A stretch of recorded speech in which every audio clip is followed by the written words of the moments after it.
you look at that top shelf, you can see it's really cleanly cut. That's where they first started mining. They used pickaxes, chisels, hammers, whatever they could use to chip away at that rock. You see the bottom shelf is pretty battered. That's when they started using strip mining techniques such as dynamite and started blasting in here.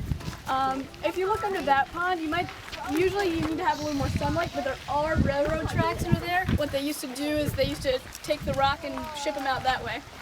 So this mine was in operation until about the 80s when they hit, this is the largest garnet mine in the world. Forgot to mention that.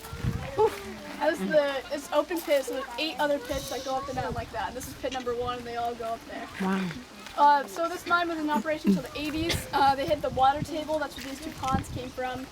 And they tried to pump out the water for a little bit. If you can see that black hose over there, they tried to pump it out, but it kept coming back. That pound's about 30 feet deep, pound's about 45. Jimmy Hoffa's in that one.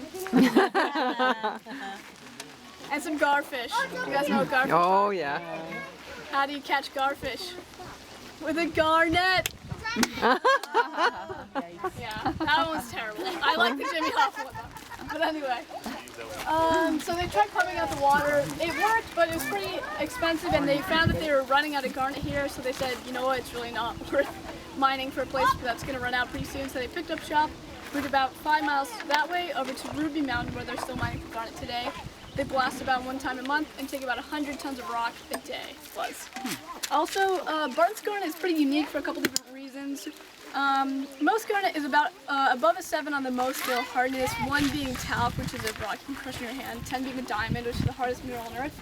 But Barton Garnet can range from 8.5 to a 9.5, which is pretty hard. When it fractures, it cleaves in a 90-degree angle, and it is self-sharpening, which makes it extremely good for abrasives, which is why they used it, mainly for abrasives. Another reason they don't really use it for gems. They do send out a small portion to be cut into gems, but the way that it looks pretty battered looking. If you see like that, that's from the dynamite, but also just is that way naturally, which means it's not good for gems.